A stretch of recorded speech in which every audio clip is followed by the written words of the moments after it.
ความตลามันเจ้าเปลี่ยนเอ็นแหงลูกกระปัดมันเจ้าเป็นอันแลงเนื้อพัวเนื้อสากเขาตั้งเฮาไปอยู่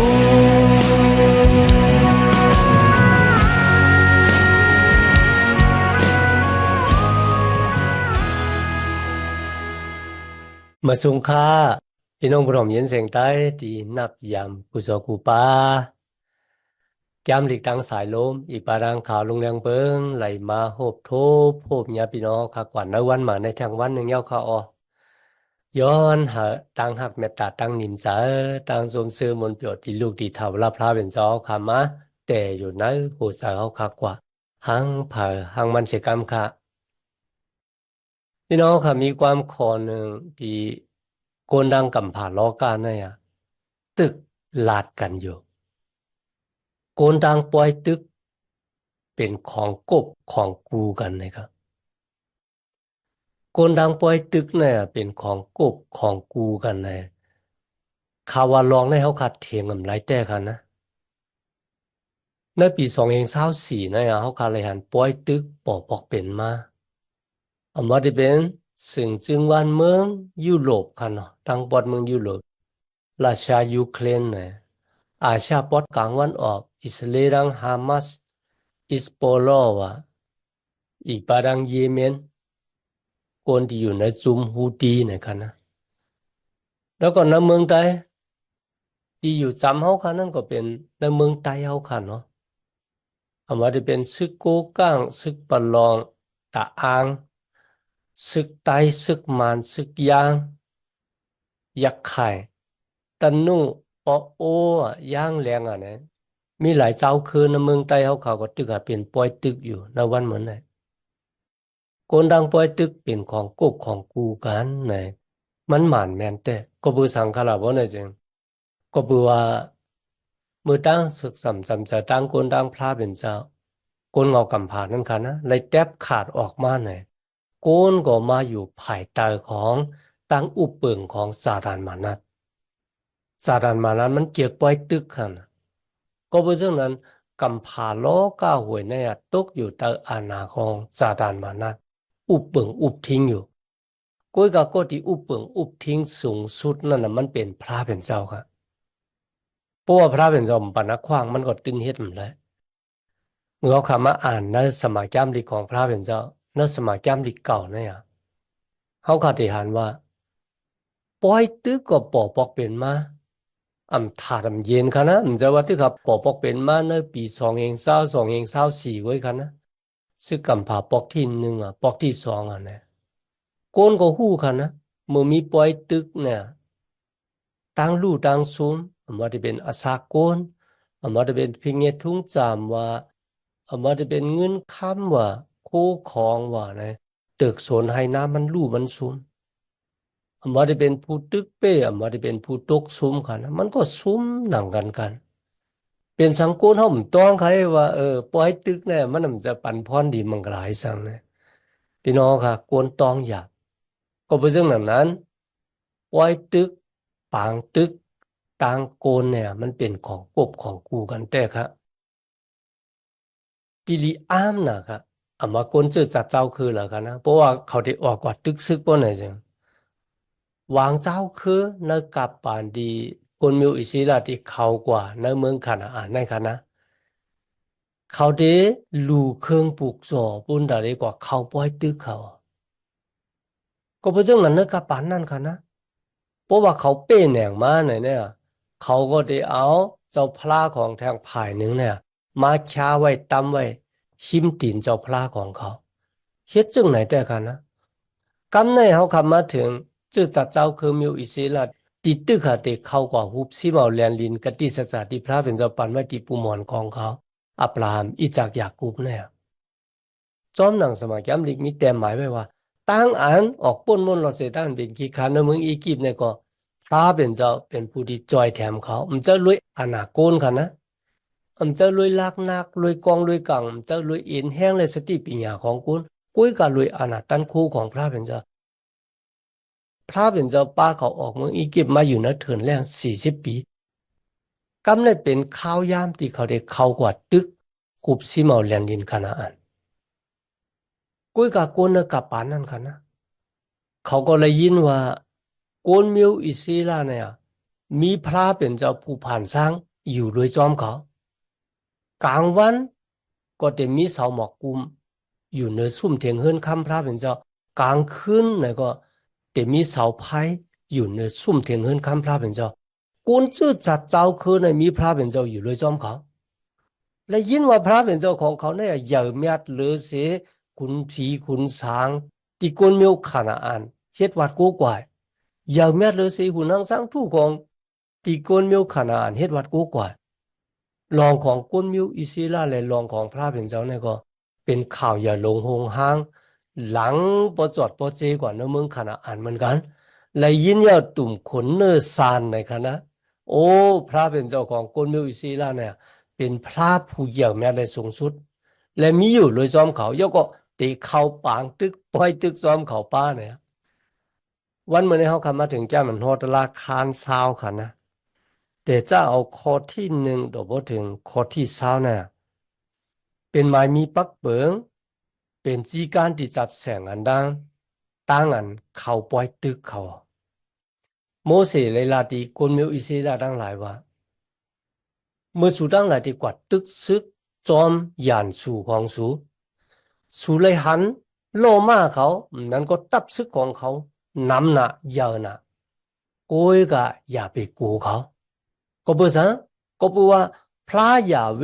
พระเป็นเจ้าของสูเนี่ยมีอยู่เลยซ้อมสูมันจะเป็นผู้ที่ป้าสู่ออกเมืองเอกิปต์มาพี่น้องค่ะตั้งอันเฮาขามลืมลองตั้งที่พระเป็นเจ้าไลเฮ็ดในจุดอาศักของเขานั่นน่ะมันจอยเขามีตั้งมันเจ้าว่าอนาคต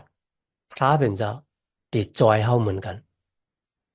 ก็เพราะฉะนั้นอย่าลืม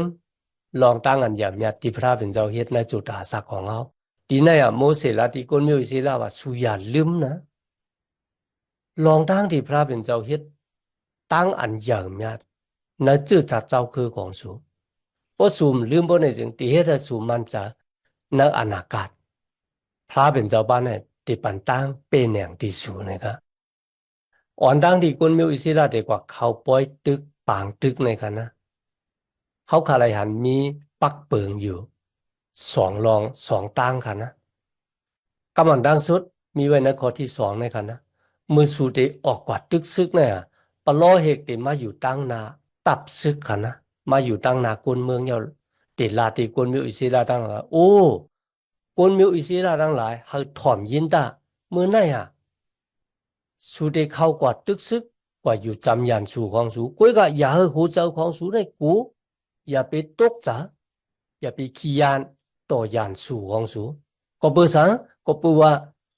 พระยาเวพระเป็นเจ้าของสูกว่าจอมสูและมันเจ้าเตตึกยานสู่ของสูปุนดาสูเตเลยมีทางเป็นเนี่ยนั่นเป็นความปโลหิตที่มาปั่นแห้งจากที่คนหวานคนเมืองที่ออกกว่าตึกซึกนะครับปโลหิตเป็นก็ที่อยู่สัมพระเป็นเจ้า ข้อความของเขานั่นน่ะเป็นข้อความย้ำเป็นข้อความที่ลูกที่พระเป็นเจ้ามากอะนะนั่นก็เป็นรองลำรองครับนั่นตั้งอันเด็กเขาปล่อยตึกปางตึกค่ะนะปุณตากวนมิวศิลาเนี่ยเขามันใจะว่าพระเป็นเจ้าอยู่ภายเขาเพราะพระเป็นเจ้ามีอยู่ซ้อมเขาเขาเดมเขาปล่อยตึกปางตึกปลัดจึงไหนก็ในวันเหมือนได้ค่ะนะเดี๋ยวจะเอาปี2023มาถึงปี2024 คนมิวอิสราตึกกันดังคนปาเลสไตน์มันไปเย่าไปตูกันนะเพราะถามว่าจองพระเป็นเจ้ามีอยู่หรือจอมเขาหาเนี่ยเขาหยุ่มว่าพระเป็นเจ้ามีอยู่หรือจอมเขาพระเป็นเจ้าเปิดเกียรติเขกังเขาเพราะว่าเขาขาดด้วยหลากหนักเนี่ยมันกว่ากันก็จันกันนะหลักหนักของคนมิวอิสราเลยตั้งหลักหนักของปาเลสไตน์เนี่ยมันเปิงกันนำหนักอะตั้งขึ้นกราบมันกันนะเขาขายอยู่มาพระเป็นเจ้ามีอยู่หรือจอมเขา วายสีปโลเหกลาดเย้ากว่าเย้าค่ะนะปุนซึกลงเดมาจุกอยู่ตอนนา โกนติเดออกกว่าตึกซึกกันคุณซึกก็ในแต่ละว่าเพราะว่าโกนก็เหล่าเฮ็ดเฮือนหมานะไปไล่ซักกาบหลู่เฮือนหมาเพราะไหนจังเขาก็นั่นน่ะขึ้นไหวปอกมือขึ้นตั้งเฮือนของตัวเจ้ากับกลัวเขาจะเลยตายเนื้อปางตึกปล่อยตึกแล้วก็คนต่างก็เต็มมาสักกับหลู่เฮือนปั่นพระเป็นเจ้าต่างเขาในเป็นรองที่หนึ่งครับที่พระเป็นเจ้าแก่ต่างที่ว่าซึ่งหนังไหนก็ไรคะนะก็เบอร์สั่งซ้ำให้คนเฮ็ดเฮือนใหม่ขึ้นไหวปอกมือขึ้นดังเฮือนขลาบว่าเนี่ยจริงก็เพื่อว่าใจของเขามันนำพร้อมปุนดาเด็กเขาปางตึกครับก็เบอร์สั่งมันพร้อมก็เพื่อว่าใจมันอยู่ที่เฮือนใหม่ จะจับจะจ้อยก็มันก็ตึกหาหักขึ้นเหมือของมันก็ใครเข้ากว่าอยู่ในเฮือนเหมือนั่นน่ะก็เป็นเรื่องหนังนะคุณซึกลาดว่าโกนตีเฮ็ดเฮือนเหมือหักขึ้นไหวปอกมือขึ้นอันที่สองกันนะโกนตีเฮ็ดสวนปลูกหมักจะปิดเหมือกันนะเฮ็ดสวนย่อมไปได้กินหมากมันหักขึ้นไหวปอกมือขึ้นดังเฮิรนเมื่อลุมลาสวนของดูเจ้าเก่าหักเลยกินหมากจะปิดย่อส่งไก่มาเฮ็ดซึกค่ะเนาะลองที่สามครับ วายเสียนั่นคุณซื้อก็ขึ้นลาแทงว่าโปกูนก็เหรอไลมันนางยิงเอาไว้ค่ะนะมันไปไล่แต่หน้าเฮือนนะก็เฮกุนก็นั่นก็ขึ้นไหวปอกมือขึ้นแต่หน้าเฮือนจอมนางยิงที่เขาหักนั่นก็ปือสังบ่ไหนจึงกูว่าเขาที่ไล่ตายในปางตึกเดียวก็โกนต่างก็ติมาแต่หน้าเฮือนจอมนางยิงนั่นต่างเขาคอลื่นสุดค่ะนะคุณซึกติลาตีลูกซึกตั้งหลายว่า ก็ที่มีตังกูตังเหนะก็ที่ขี้ยานก็ที่มีหัวใจพร้อมบุญแต่เขาปล่อยตึกปังตึกบอกแน่หาขึ้นไหวปอกมือขึ้นดังเงินเสียก็ภาษาอังกฤษนะจ๊ะมันได้เฮ็ดให้คนซึกหนังกันเนี่ยมือหันเขาย่อมีใจอ่อนใจอ่อนกว่าจอมเขาใครตึกซึกที่ในเขาขาเลยหันว่าพระเป็นเจ้าเนี่ยมันเจ้าเต็มเอาก็เต็มมีหัวใจพร้อมบุญแต่ตึกซึกกันนะอาธรรมะกันนะ กุ้ยกับพวกเขาพร้อมมือเลยอ่ะเขารู้เลยมาหาบถ้ำนาการเขาเกิดมาเนื้อจื้อจัดเจ้าคือเหรอเขาเป็นก้นเจ้าคือเหรอเนี่ยเขารู้เลยจอยแถมจื้อจัดเจ้าคือของเขาเปลี่ยนแห้งหยันปิงยาเงินคำที่เขามีกันนะเขารู้เลยจอยแถมจอมหนังเดียวขาหันนะวันเมื่อไหร่ว่าซึ่งวันเมืองเหรอคะนะเขาก็เต็มมักค้านลูกอ่อนเดเจ้าอาศัก18นั้นก็เศร้าหนึ่งคืนกว่าเนี่ยมหาบถามนาการจื้อจัดปุนดาเดจอยแถมจื้อจัดของตุเจ้าเก่าหังมันเคิงอันนี้มันเป็นปุนพรของโกนที่เกิดมาในจื้อจัดเจ้าคือเหรอเจ้าคือนั่นแต่ค่ะนะณวันเมื่อไหร่ก็เหมือนกันค่ะนะคนจื้อจัดเจ้าคือมิวอิศิลาเนี่ยเขาก็เก็บซึกอยู่ครับแม่ยิงก็เลยเฮ็ดซึกค่ะนะคนใจก็เลยเฮ็ดซึกแล้วก็ตีลีอามน่ะนั่นก็ซึกคนยิงคนใจเนี่ยอยู่ซ้อมกันนะ มีคนเจอจัดเจ้าคือเหรอที่อยู่ตรงไหนกุ้ยกับมีตั้งอันศึกสามกรรมมาเฮ็ดอะไรละก็เบื่อมันผิดศีลผิดธรรมของพระเป็นเจ้าแต่เย่าก็เขาเป็นปุ่งห้างอันดีก็เบื่อสังเขาทิ้งเลยนะก็เบื่อว่าพระเป็นเจ้ามีอยู่ในเกณฑ์ในกลางเขาคำนี้ตั้งอันต่างกี้สู่พระเป็นเจ้าแต่กันนะพี่น้องกันในร้องในจ่องมันมีแต่ห้านะตรงวงเกกลางคนมีอยู่สิละไหนมีแต่เขาไปเนาะ ในกาปานกี่เดียนกี่เตียนนะครับเขาเลยขามด้านงานก้นมีด่านเนี่ยมาขีดเน็กเด็กเต็งเขาก็เพื่อสั่งกันหลับว่าเนี่ยจริงก็เพื่อว่าเขากองหลังแปดพระเป็นเจ้าอะไรก่อเฮ็ดวัตถุนางสร้างถูกพระเป็นเจ้าก็ปั่นอักขว้างให้คนต่างเจ้าคือมาขีดเน็กเด็กเต็งเขาเป้กินเขาลูลายเขาค่ะนะที่นั่นค่ะพระเป็นเจ้าเจ้าโกนก็หนึ่งมีชื่อว่ากิเดียนกิเดียนนะครับนะ เขาห้องกวนมิวอิสลามมาจู่มาปองกันยก็ปุนดาเดกว่าลุกขึ้นกว่าตึกขึ้นกวนมีด่านพี่น้องค่ะมีกวนอิสลามดังเสียงเข้ามาเป็นลูกศึก32,000เฮงโก้ค่ะพี่น้อง不要他们就那的基地安ว่าพวกคนก็ละกูตายเนี่ยหาขึ้นปอกมือขึ้นดังเฮินน่ะ20,000ก็ปอกมือขึ้นดังเฮินน้ำเหลียวพี่น้องครับเหลืออยู่12,000เหงก็กันนั่นไว้ยพระเป็นเจ้าขึ้นสั่งที่กิดีโอนแทงกำหนึ่งว่าลูกซึกตึกน้ำอยู่ก็เพื่อจังไหนเขาติดเจ็ดซีด้วยว่ากูนก็เลยติดเลยเขาปล่อยตึกเลยไม่เขาปล่อยตึกเขาป้าเขากว่าที่น้ำหนองเขากินน้ำกูนที่คุบเขาลงเหกินน้ำนั่นน่ะอย่าไปเอา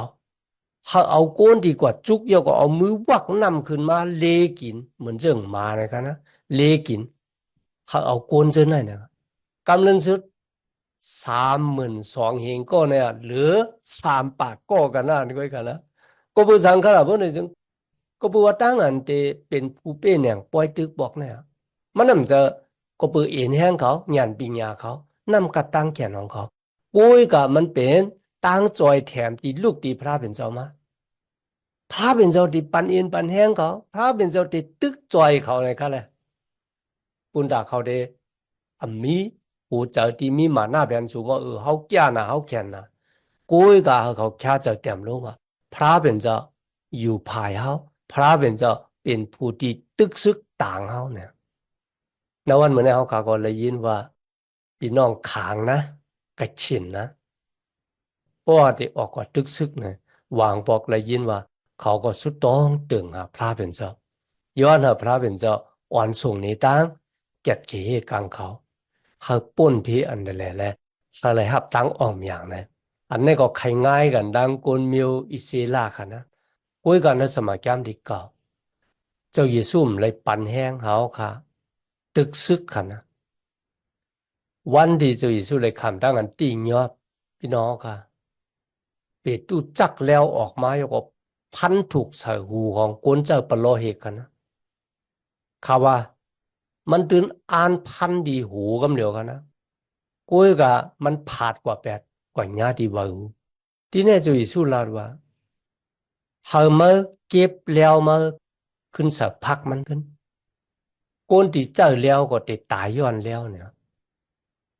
เพราะนั้นก็เบอร์สั่งในวันเมื่อนี้พระเป็นเจ้าจึงปั่นอขว้างเฮามีปล่อยตึกขลาดวันนี้จึงมีอยู่ลองหนึ่งครับที่เป็นความตอบที่คนที่อยู่มาตำจะในจุยสุดตอบกันนะมันจะความตอบของข้าครับ กำพร้าโลกาหวยเนี่ยก้นสื่อต่ออุปเปิงหลีเสก้นเมือกก้นเรื่องอุปเปิงนะครับจากแต่ค่ะนะเขาคาเตหาก้นเมือกก้นเรื่องอุปเปิงกำพร้าโลกาเนี่ยนั่นก็เตหาก้นสื่อต่ออุปเปิง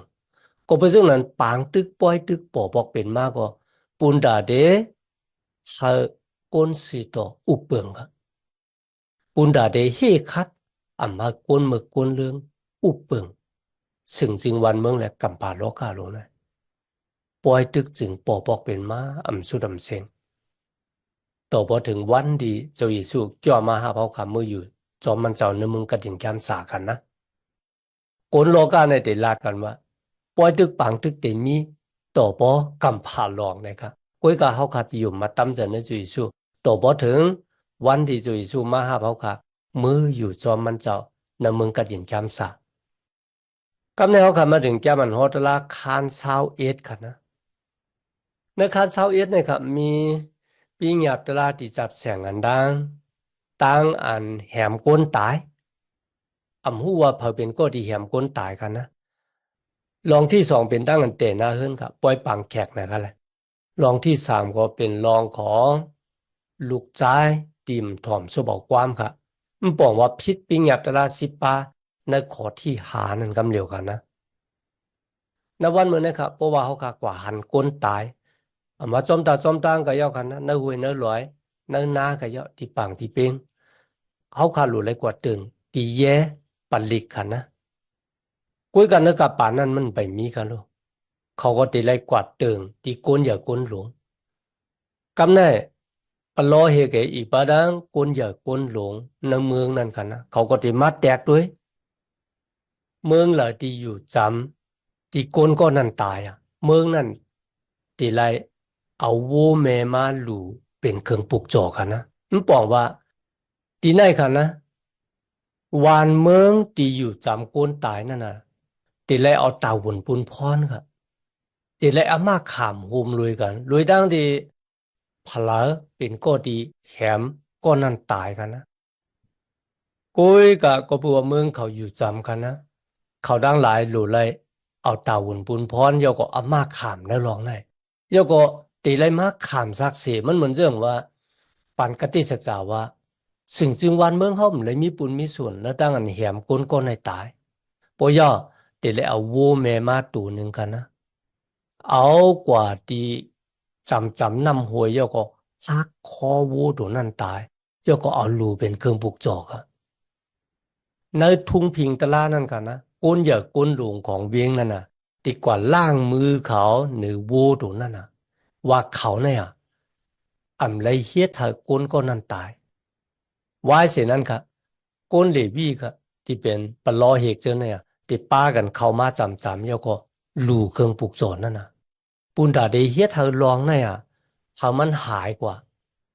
ปุนดาเดย้อนเธอพระเป็นเจ้าปดวางควางหลอดปั่นเมืองที่อยู่จำก้นที่ตายในกันนะ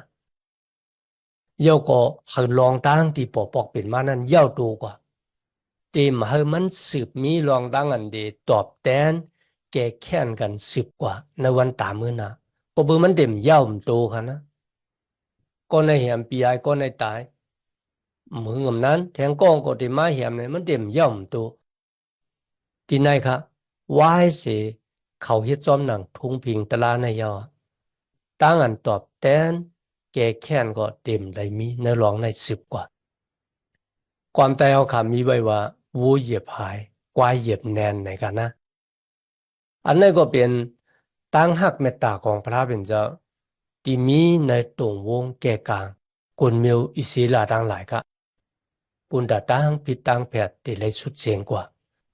พระเป็นเจ้าก็ได้ปลดวางควางหลอดปันสิ่งจึงวันเมืองที่อยู่จำนั่นก็มาถึงแก้มันฮอตราคารเศร้าเอ็ดข้อ10 ถึง 17นะครับจับแสงกันดังหมายมีปักเปิง ตั้งอันติแต่นาเฮินแต่ปางแขกจอมนางยิงตีเขากวัดตึกเป้คนต่างเจ้าคือเยาก็เอามาเป็นขีคาคันนะเมื่อคนใจมิวอิศิลาหันนางยิงก็นั่นเป็นนางยิงดีห่างหลีเขาถูกเจอบ่ไหนจังเขาหลุเลยป้านางยิงก็นั่นมาตีเฮินเขาเยาก็ถาหูแปดเสียงคันนะเยาก็เหน็บมือจนเนี่ยก็แก๊สออกแปดเสียงปย่อถ้าไม่ยิงสาวก็นั่นค่ะอยู่ที่เฮินเขา1 เหรียญ ใน1 เหรียญในเขาเดมไรเข้ากว่านอนซ้อมนางยิงคนนั้นค่ะก็เบอร์สั่งขนาดว่าไหนเจนใน1 เหรียญเนี่ยเป็นข้าวยามปั่นเขาคุกจะไล่ปอแม่เจ้าเกจูของดูเจ้าเก่าค่ะไว้เสียนั่น1 เหรียญเขาก็จังไกแต่ปางแขกเย่าก็เข้ากว่าจูนางยิงคนไหนเอามาเป็นเมของเขาพี่น้องเขาค่ะบอกว่าเขาค่ะโดยโกนกาปันนั่นนะแต่มีทั้งแปลกเปิงกันดังโกนของพระเป็นเจ้า คนนึกกับป่านนั่นกันนะพวกชื่อจะเจ้าคือเขากอดตึกเป้คนต่างเจ้าคือโยก็ตีเงียบเอาคนยิงมาบ่เนี่ยจังเขาเด็มเฮ็ดเหมือนเจ้าหนังคนมีอิสระเฮ็ดกันนะเขาก็ได้กั้นหรูหลายแล้วก็เฮ็ดจลือจลากว่ากุ้ยกะดินะถ้าเป็นเจ้าอำหาคนมีอิสระเฮ็ดจังหนังนั้นเฮ็ดให้มันเป็นตั้งอันปั่นมุนสเลที่นั่งยิงลีอ้ามแต่ค่ะนะพี่น้องค่ะเจนจาด้วยค่ะ ตัวหนังวายเสียกุนใจก็เนี่ยอ่ำคาไลเขาเยากันนะจังเขาเยาเนี่ยแหละตีเลยปล่อยนางยิงก็ได้กว่าจอมหนังที่เขาเคยกว่าจอมหนังที่เขาเคยเฮ็ดตีมาเจอเขาเป็นขี้ข้ามได้ครับตีอาถรรมาเฮ็ดอีสังที่เขาก็ไม่ได้อันในพระเป็นเจ้าเปิดเกียรติเขเฮกังสุนเลยสุนเป็นของนางยิงกันนะคนมิวอิสลามเนี่ยมีตั้งอันแปลกเปิงกันดังคนชื่อจัดเจ้าคือต่างเจ้าคือที่เขาเฮ็ดต่อนางยิงในกาปันนั่นน่ะแปลกเปิงกันแท้ๆกันนะ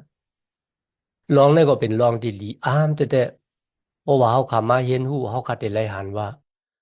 โกนเจ้าคือตีเฮ็ดวัดขุนหางสร้างทู่แลตีเฮ็ดวัดกูก่อยพระเป็นเจ้าในลองตั้งในมันแปลกเปิงกันชื่อหนังหือนะ ก้นต่างเจ้าคือเตรียมโป้หนังหือยก็เตรียมไว้กายขันลงในรองของกวนยิงกันนะตีเฮ็ดจะลืมมือกือลงกว่าครับโก้ยกับกวนพระเป็นเจ้าไรเฮ็ดจังหนังนั้นพระเป็นเจ้าเอาใจใส่ในรองในแต่ครับเพราะยังมีทางรองหนึ่งครับรองของกวนดีกว่าแต่นาเฮือนเนี่ยมีเมสองก่อครับนั่นรองในก็หลีป้าใจกันนะโมเสสเลยปิ้งยาเป่าไว้ว่า เพราะว่าก้นใจก้อนหนึ่งมีเมย์สองก้อนนะครับเมย์หลวงก้อนหนึ่งเมย์น้อยก้อนหนึ่งก้อยน่ะเมย์หลวงนั่นน่ะเขาบ่หักแล้วก็เกิดลูกชายมาวายเสร็จนั้นเมย์น้อยก็เกิดลูกชายมาเหมือนกันกำในเมื่อถึงอขิงข้าวยามติปันอมวยตีลูกของตัวเจ้าเก่ากันนะอย่าให้ก้นใจก้อนน่ะเอาอมวยลูกหูปีนั่นน่ะกว่าปันเมตีตัวเจ้าเก่าหักตีมจะเมหลวงกันนะมันใกล้มีค่ะนะ ก็เบอร์สังขารบ่เนี่ยเสียงก็เบอร์ลูกหูปีเนี่ยติดไล่อำมวยสองปูนครับ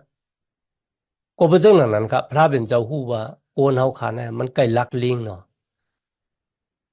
ที่แต่มันในสมัยแก้มลิพระเป็นเจ้าก็มีในหลองในกันนะ